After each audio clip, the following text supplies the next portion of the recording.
Emmanuel. I'm working at RELEX as lead machine learning engineer and team lead.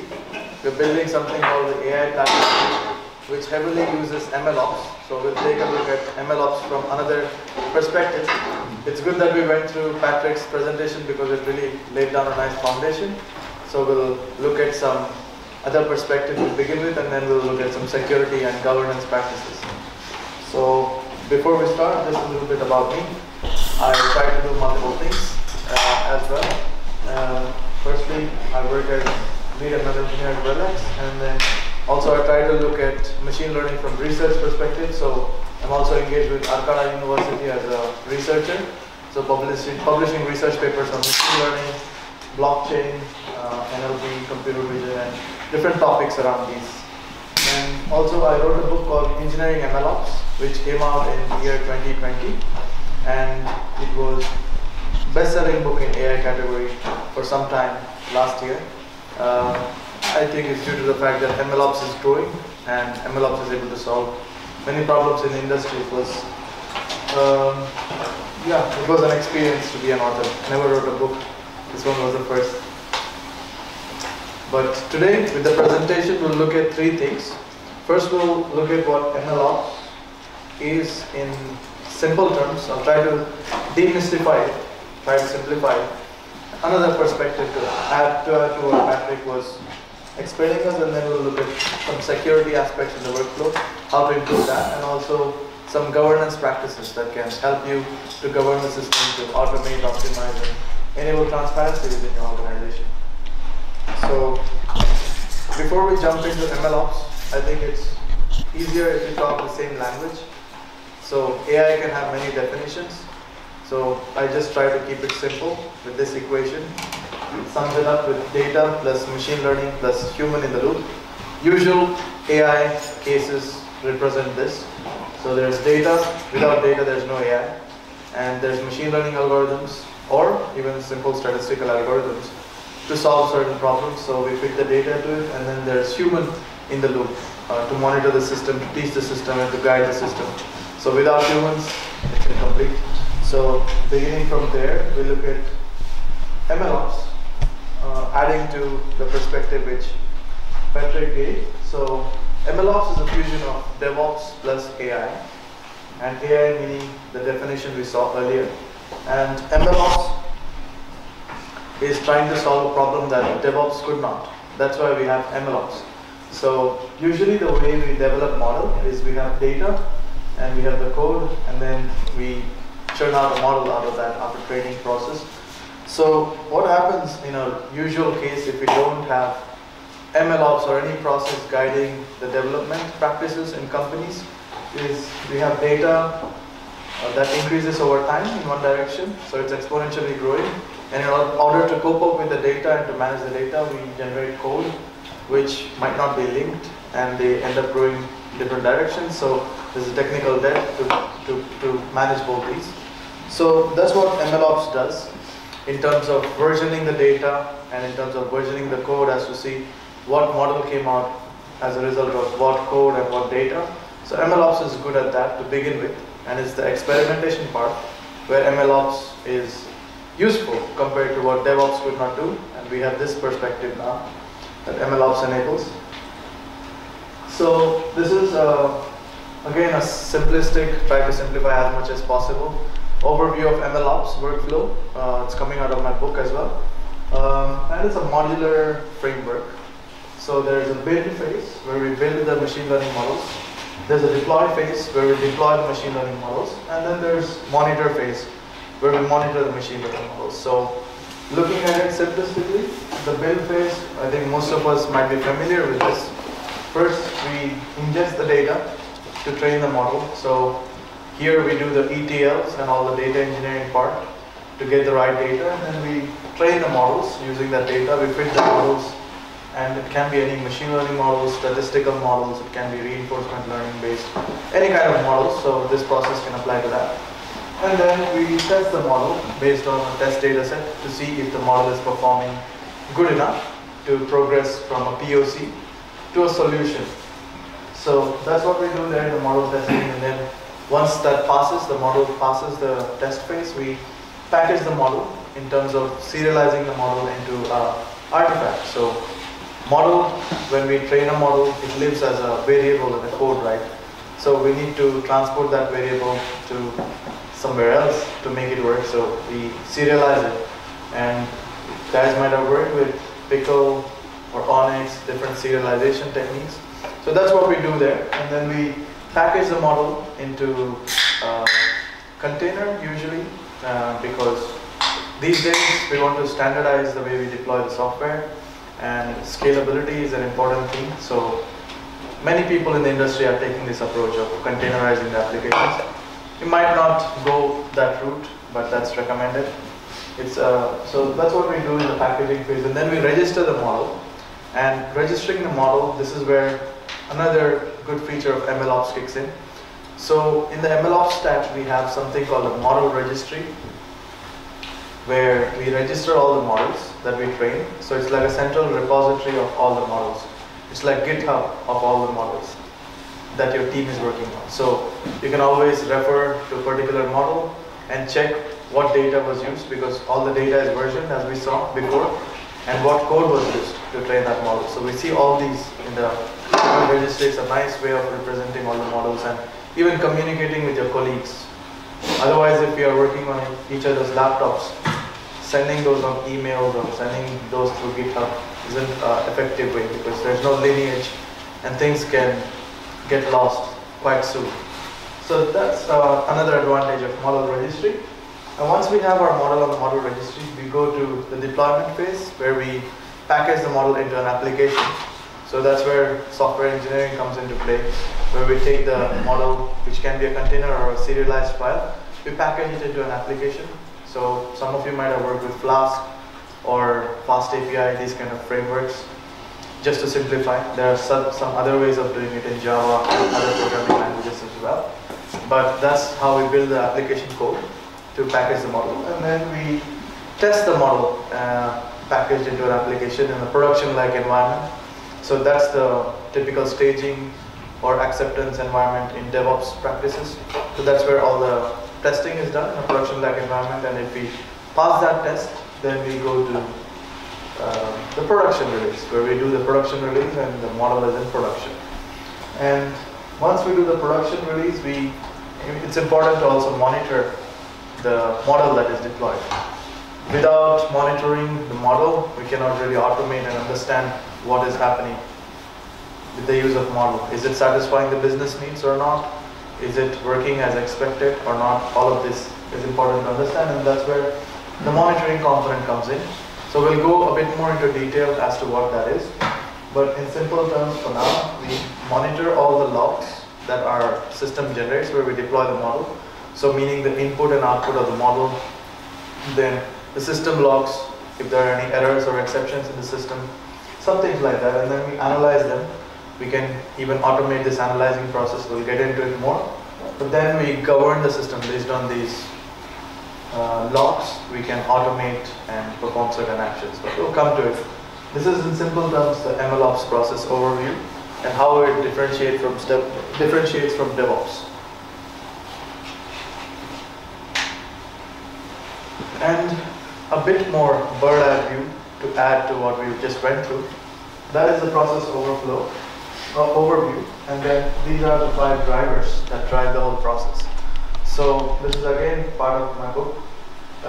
There's data, code, artifacts, middleware, infrastructure. These are different drivers in the MLOps process. So data, there's training data, test data, and at the end when we deploy the model, there's monitoring data. So that's the kind of data we're dealing with. And then for code, we have the training code where we train the model. Then we have the testing code where we test the model here. And then we have the application code where we package the model into an application.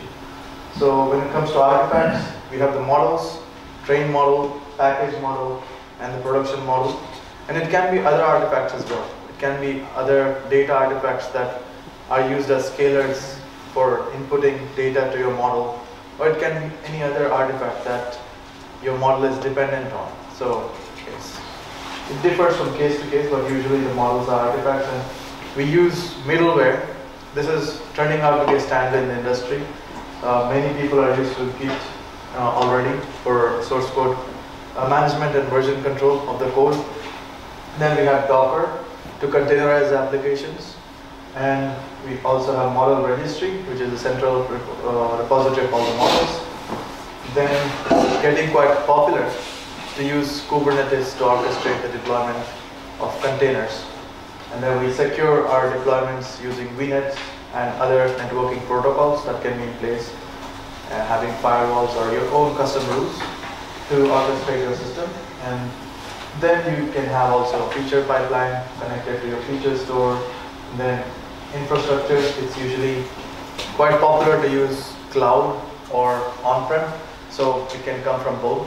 So training compute is involved, production compute where your model is deployed, so make sure that it's big enough or auto-scalable to serve your needs. Otherwise, there's central storage where you save all your input data, output data, and everything related to logging and monitoring as well. So this is bird's eye view of the MLOps workflow. But then let's come to the other interesting part. But before we come there, I'll just pause for taking one or two questions. Then we can go ahead.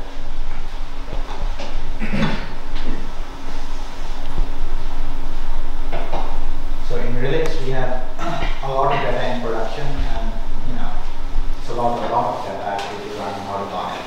So in your data model, I'm not seeing that the production data and the test data are different things. So you have to. Good question. So where is the data coming from? So at RELEX we have huge amounts of data. So where is the data coming from and going to? So let's take a look at that.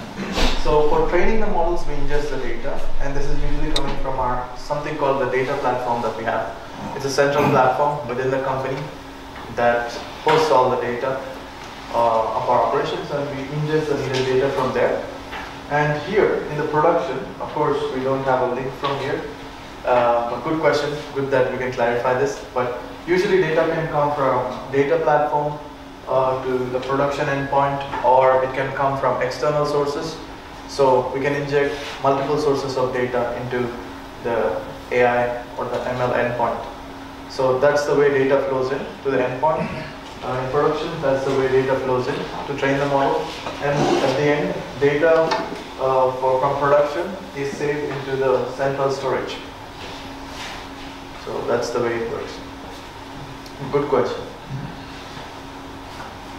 Do you have your own data platform on RELEX or? We do. Yeah. Yeah, because I was just thinking that you mentioned in the beginning that for the model and the whole pipeline, you have to also store the data, kind of keep the version control and so on. So you are also having the version control and stuff on the data platform.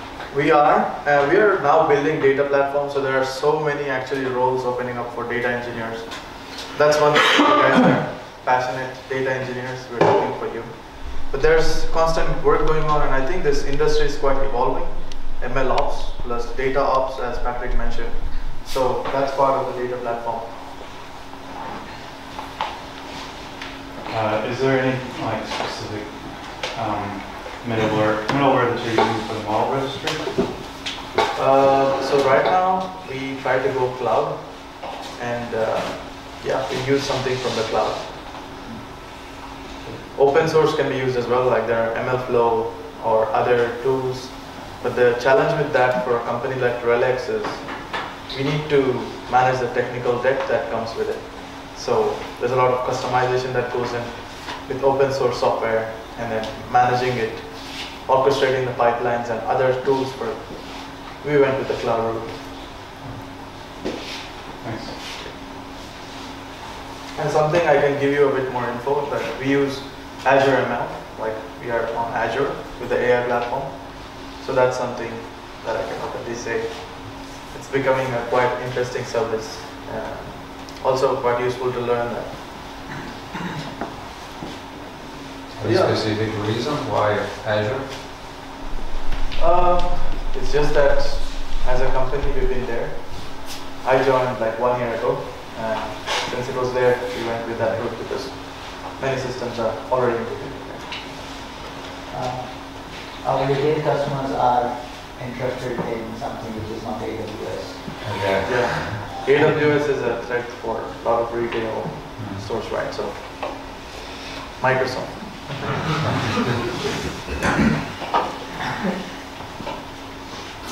But yeah, maybe we can delve more into other topics and then we can take more questions. So we'll come to security, and typically what we are faced with when it comes to security is this kind of attacks. There can be more. This is just a generalized way of putting it.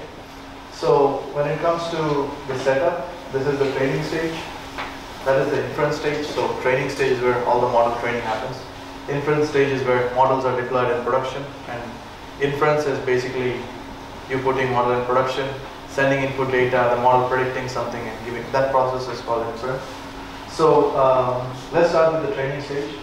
There are various attacks that are possible. So poisoning attack. This is where fake data or wrong data is injected into the training data set. So it can come via the backdoor attack. Again, the backdoor attack is where you might be having an intruder which might be coming in because the security is compromised or some access policies are compromised. So they took advantage of that, and then they have backdoor access, and then they're able to inject wrong data into the model. So that will give bad results in real life. So that's possible in 2 ways. And then transfer learning attack as well. So transfer learning is a process where you can learn from one model to another. So in that, the attacker is able to substitute one of the models with their interests and able to infiltrate the model transfer learning process. So the model learns wrong weights, so it at the end gives bad results. So that's also possible, and these kind of attacks are possible in the training state. So we'll come to what kind of security measures can help prevent that. But in the inference stage, there are other kinds of attacks. One of the most important attacks that's quite possible in the machine learning world is adversarial attack. So here again, the attacker is basically sending fake data in some cases to influence the model output and the model system, and also trying to reverse engineer the model itself by sending a lot of data and understanding the model built or patterns, and then reverse engineering the weights of the model and then having the model itself. That's how model extraction can be done in one way. And then data extraction again by having backdoors. And so these kind of attacks are possible. So it's important to watch for these kind of players. So we'll go through some measures. But have you seen actually those attacks happening in production in practice? In at RELEX? Yeah. Yeah, we've had instances where these kind of attacks were tried, but thankfully there wasn't any success. So we monitored for these kind of patterns, especially when it comes to adversarial attacks and monitoring our data. Could you share like what specific what technique like adversarial attacks, or what they try to do? I think adversarial attacks were attempted. Backdoor is not possible because we have strong network rules that don't let outsiders to easily communicate with our infrastructure, and then we have strong access policies, and then we also monitor all our data operations end to end. So we've locked in the backdoor attack part quite nicely, but then when the endpoints are exposed to the public, there are usually players who try to bombard the endpoints with fake data and play around. But we've done something that has saved us from this as well. So we are not exposing our endpoints to, we're trying to not expose as much endpoints as possible to public. We put them in our VNets and we give access to only delegated parties that we know of. So that's one way to save from adversarial attacks. But internet is internet. We have all kind of people. We label these problems as attacks and imagine that there's like a bad guy out there trying to do something to the good guys. But I'm thinking, for instance, like data poisoning, like this could happen by accident. right? Like if your model is like out there, or you gather data from your customer or something, could be that there's some data in there that's just like not your business model at all. And, do you somehow take that into account when you do the data cleaning process? That it's like, oh, it's for my customers, so it's valid, but maybe you don't want it anyway? Yeah, it's a good point. It can happen internally as well.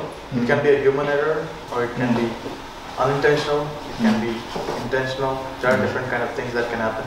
But ultimately, it's the responsibility of the data scientist to ensure that poisoning doesn't happen. Poor guys. Yeah, poor guys. But in some cases, we can automate that process as well to detect some certain patterns in the data and to recognize if it doesn't match. So ultimately, those guys, data scientists.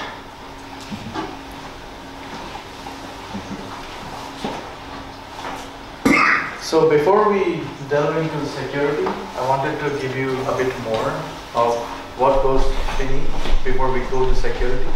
And this is hierarchy of needs for testing ML systems. And part of this hierarchy is it starts with testing how robust systems are. And while we do that, we also test for scalability. And then we look for security. So that's the most important thing.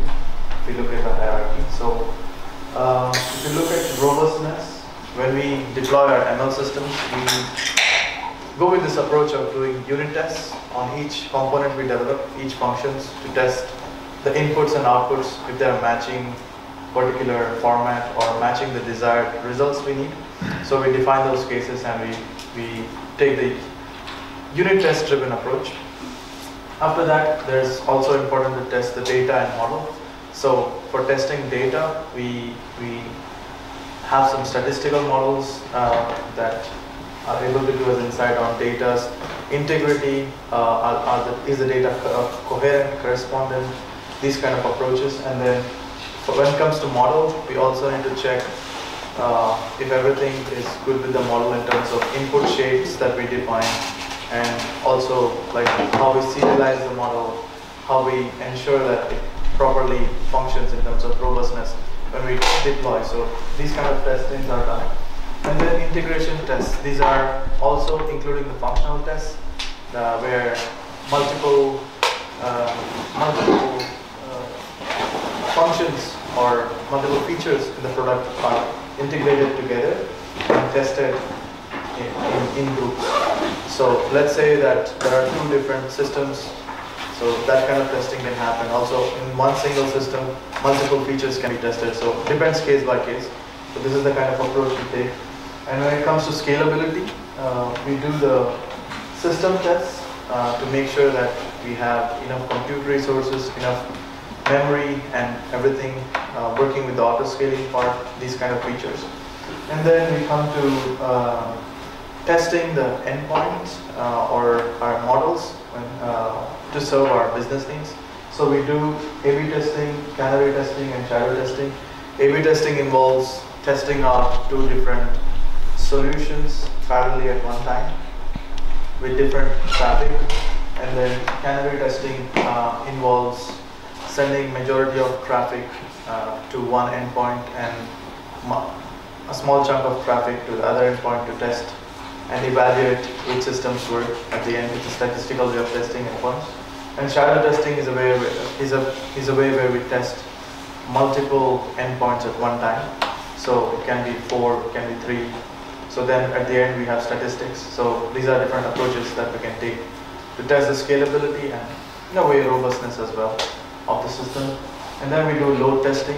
So we bombard our ML systems with X number of inputs that they are needed to ensure that we can handle the traffic whenever there are high traffic times. So these kind of tests are done to prove that the system is scalable, and then we get to the security. So once all of this hierarchy is fulfilled, only then we release solutions for production. We are improving a lot of ways in security. It's a constant work ongoing, but these three are aspects that we look into. Privacy by design, encrypting our data, and then real-time monitoring of ML systems. So let's look into one by one. So Usually it's recommended to do homomorphic encryption. So here is where like data is encrypted using certain techniques into ciphertext. These data packets cannot be decrypted without private keys for the outside world. So we try to follow this principle. We are improving on this. There are still a few cases where we need to get good at this, but it ensures that data packets are secure when data is transported, that other parties cannot decrypt it without private keys. And then privacy by design. We try to implement this kind of approach when we design our ML systems and ML models in general. So part of this is, the idea behind this philosophy is to approach embedding privacy, fairness, transparency into the development and design process. So some of the aspects that we do is we collect and process minimum amount of data as much needed, and then privacy into engineers' radar. So, and then having a strong identification and de-identification technique, and also having a strong hold of access policies, and also having end-to-end lineage, because our customers can any day ask us what is happening with our data and how is it being used. So we also believe in transparency, and we are responsible to provide them with an audit, even in terms of data, to show them how data is used and things like that. So we follow all these processes in this principle called privacy by design. And this picture is actually not taken from RELEX, it's taken from outside the world, just to clarify. It's developed by one of my previous colleagues at Silo AI, Erlin. You can check out the blog to know more about this. And then real-time monitoring. So we monitor all the logs that are coming out of the production system in terms of the model input, the model output, telemetry data, system logs, if we have any potential crashes, if we have any exceptions, and these kind of things are monitored. And there are some practices that I can recommend you looking into. So there are these tools like SonarQube and Veracode. These can help developers to check for vulnerabilities in the code, because sometimes we might have certain variables in the code or some secrets or certain things that are not meant to be in the code, which can be risky to have. So these kind of tools firstly help you analyze the quality of your code and then provide any security vulnerabilities. And also when we deal with the containers, containers can quickly get outdated, and there are different patches coming up to keep them secure. So these tools also help in keeping the containers security check in real time in a way, and then giving us health report of those deployments. And we of course focus on end-to-end auditing. We are getting there to a place where we can completely automate the auditing process. Auditing is not easy. It involves a lot of human labor, but that's where maybe one day machine learning can help us to fetch the right sources and to have this trackable pathway as to how the data was used. But that's a bigger vision. Yeah, I'll take a pause here and take a few questions. Are you utilizing homomorphic encryption in the production RELEX? We are trying to, not for every use case, but that is the goal. What kind of tools are you using for that? I think I can't go much into details on that. Yeah. I have a question. Isn't that decrypt word, the example, supposed to be encrypt? Oh, yeah. Okay, That's I just want to make sure I'm not confused. So like that's the idea, basically. The operation is always happening behind the encryption, so you never actually see the decrypted data. Yeah. The principle behind this is simple. Like if we not even look at the equation, it's having this combination of public and private keys. So only with your private key you are able to decrypt the data and use it. People who don't have the private key are not able to use it. Basically that's the principle. And we can use techniques to create ciphertext. There are good algorithms like SHA-256, which are common practices, and other techniques too. Actually about that, like, because I know that, let's say you're doing like image processing, there's a lot of like linear operations happening. Like, do these encryption techniques also adapt well to like more complex linear algebra operations, or like when you do like these activation functions in the middle, does this behave well as well? The encryption doesn't go to that level as to we encrypt and decrypt the data packets sent to the system. So let's say I'm the ML model and you're sending me data. So you encrypt the data with your private key and then send it to me. Then I have my private key. Then we establish this decryption, and then internally within the system we send this data to the model, which then doesn't deal with all of this. Because I've actually heard that like literally like the whole model is running on the assumption that the data comes in encrypted and the model never decrypts anything.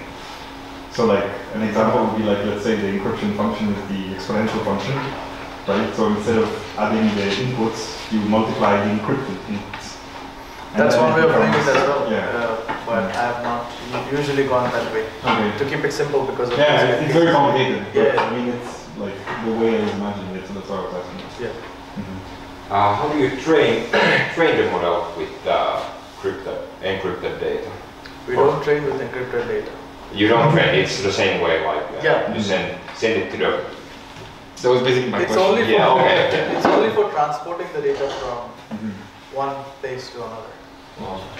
Because that's where it's possible for outside players to cache the data. And if you have like good security where you don't have backdoors, then you can do whatever you want to do inside the system. That's at least our belief. It works so far. Yeah, I guess it would be if you would be training with your data on some other person's system. Keep it completely encrypted. It can be use case to use case like that. But then yeah, we are quite strict about how we use the data because different customers can't mix and match. We have to be transparent with our customers, and then we have to make sure that it's securely used. The access part is not easy for even internal people. Yeah, but maybe the question is about personally identifiable data, not about like particularly the encryption. You can just obfuscate data, which is like a categorical data to the model. That wouldn't change the model performance at all because it's just categorical. You just encrypt the names, whatever applicable, and model to model is just like a key kind of. So that we do basically if because we have like personal identifiable data for each individual that we are not allowed to access. So those data is actually always obfuscated in like a direct accessible manner, and it goes that way into the training. But it doesn't matter because we always convert that data into that obfuscated format before doing inference as well. Yeah, that's one way to go about it, to handle personally identifiable data. We do that as well. So for training purposes, it's anonymized, and even inputs, we try to anonymize as much as possible. So you use differential privacy, that's all? I think so in some ways. Yeah. But let's continue, we'll take more questions at the end. We go to the governance part. So if we saw at the beginning the MLOps workflow, which had the build, deploy and monitor blocks. So in the monitor block, we go a bit more detail now. And in the monitor block, we're basically trying to have explainable monitoring method to understand the inputs and outputs of the data. So here in the monitoring block, we check for the data integrity. So I think data drift was mentioned. So data in the real world is changing dynamically, right? So let's take the example of COVID. So when many people were hit by COVID, I think a lot of jobs were lost, and the whole supply chain operations were shifted in the world. There was a lot of change happening. So we can see that the nature of the data was changing in many cases. So in order to cope with that, we need to understand the data drift in a way. How is it changing? so that we can keep our models up to date with the latest trends. And then model drift is, in simple terms, looking at how accurate or how well the model is performing to the input data. And then application performance, of course, important. When we deploy model in an application, we need to be able to see if the application is not crashing or if we foresee any errors. So we also monitor the application performance, and then analyzing the data is important. So data can be analyzed in different ways. So there are different techniques. Data slicing is one of them. So taking the whole data and then slicing it into different chunks.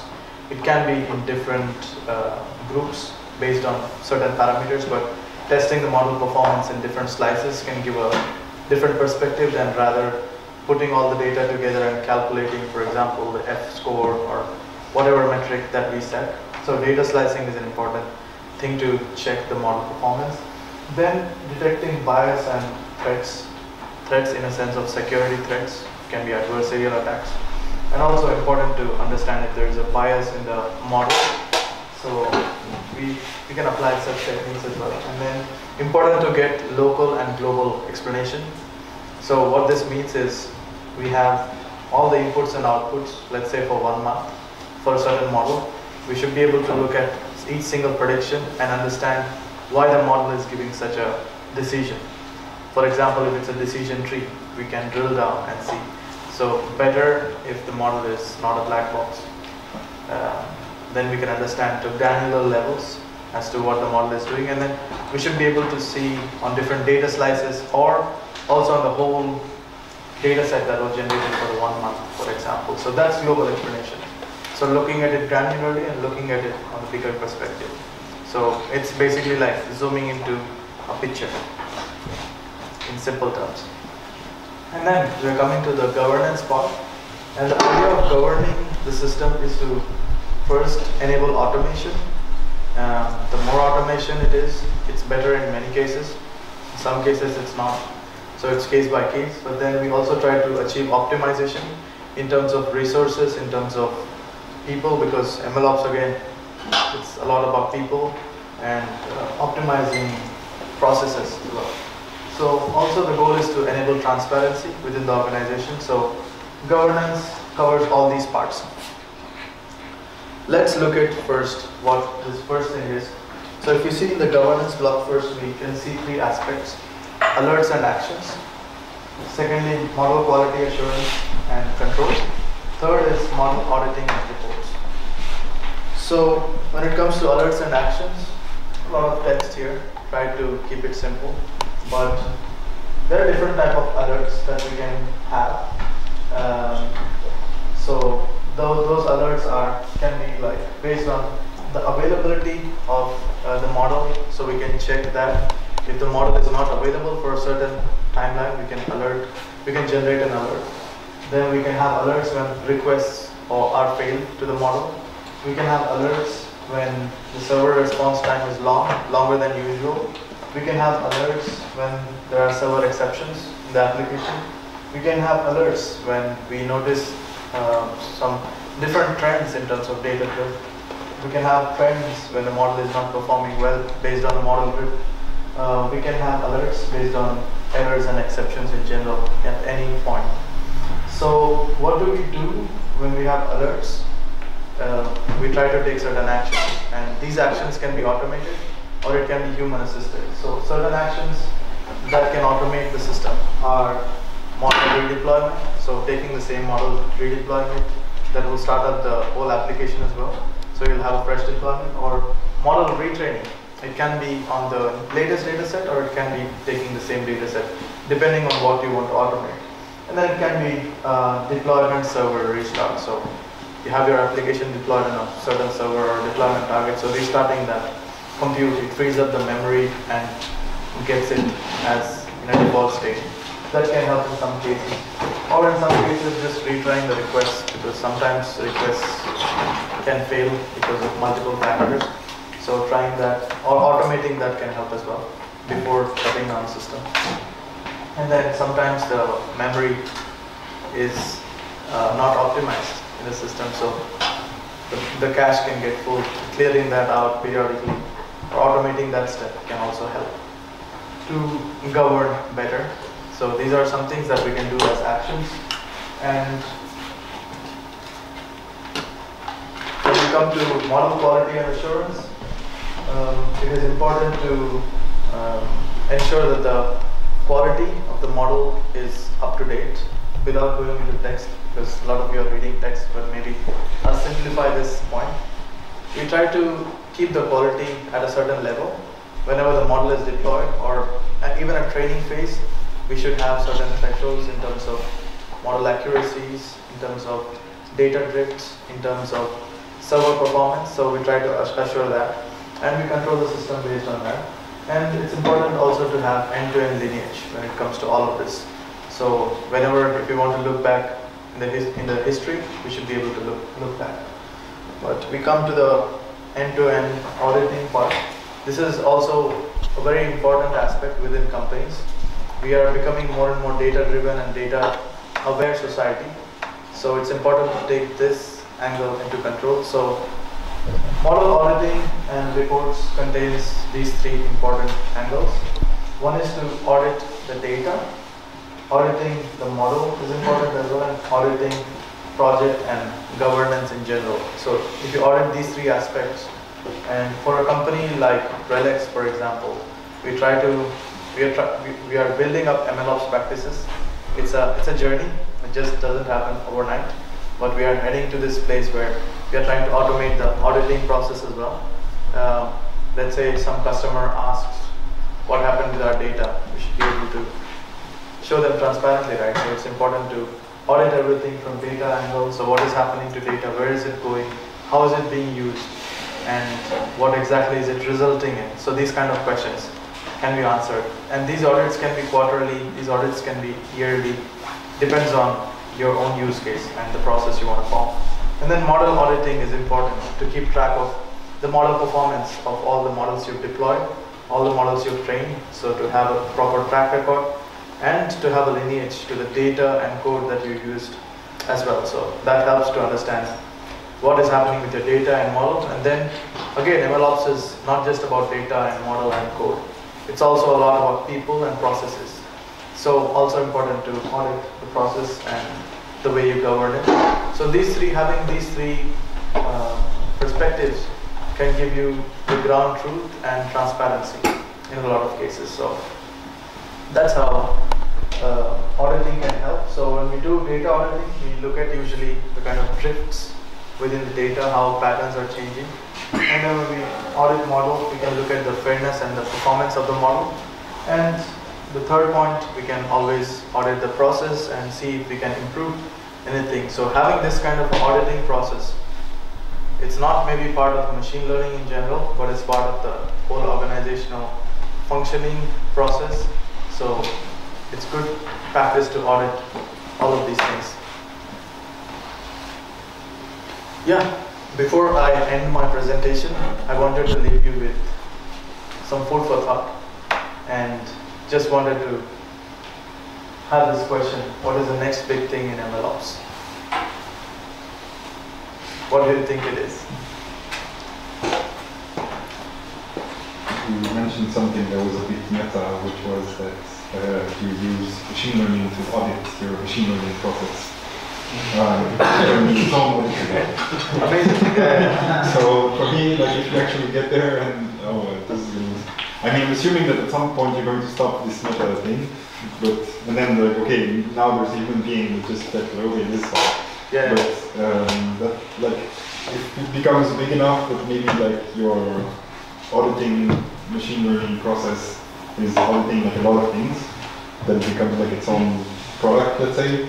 That already sounds to me like pretty next level. Oh, amazing. Yeah, so automating this auditing process using machine learning, this is what Patrick says can be. I would say it's as simple as like having worked on an ML platform for the past 6 years. First, the thing was that we had to come up with a term so we can say MLOps and people understand what we're talking about. Now people have understood that they need it.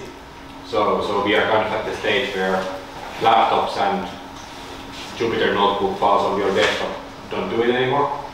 So the next big thing is going to be everyone actually using a solution right out of the gates. Oh, that's a good thought. What's your name and which company are you from? So I'm also from Paloha. I think we've talked before. We've talked before. These guys are doing great work in MLOps. Check it out, Paloha. But what do you guys think about AutoML, which basically renders MLOps irrelevant, mostly? Well, you can tell that to our customers who are doing like training 100,000 models in parallel, and each training takes like, I don't know, 20 hours. And they have to limit the amount of parameters they are searching there manually. So doing it automatically is still kind of too expensive. It is, and also AutoML has a different niche. It doesn't relate to MLOps much. MLOps is a process in general, so let's go there. So if you look at this process, AutoML comes into play here. AutoML, you're using multiple algorithms in a way to fit the best algorithm to your data. That's where it comes in. MLOps is the process itself. But talking about automation, we're coming there. I think that's a good thought. And let's get back to the question now. The next big thing in MLOps. AI Act. AI Act. Yeah, the regulatory framework. It's an important area, yeah. Without that, we're doomed as humanity. Is there a question about the data platform again? Is there kind of a standardized or open source solution? Or why did you actually end up having your own proprietary solution on RELEX? Because data, you can't really keep it open, and we have these GDPR and other protocols, so we had to, our data was starting to be in silos, and we saw value in centralizing it for fueling such operations like MLOps and fastening model deployments, because in the industry we are at a shift where we are going to data-driven operations. So we went with that approach. Yes, so it seems that there are of course cloud solutions by these big companies, but is there kind of an open source or standardized solution yet? There are.